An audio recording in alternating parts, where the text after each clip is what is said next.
তো আমরা এই প্রথমবার আমাদের মেয়েকে নিয়ে চলে এসেছি পার্কে।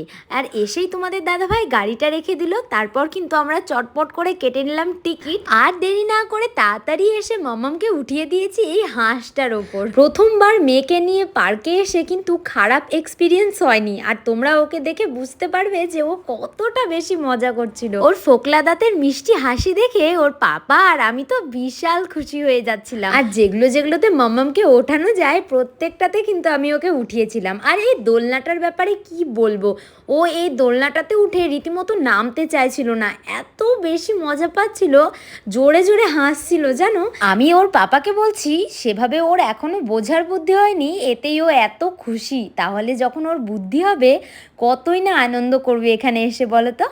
এই দেখো বাবা মেয়েকে কি মিষ্টি লাগছে না। আর মাম্মামের চোখ কিন্তু এদিক ওদিক কখনো না এক জায়গায় স্থির থাকছে না।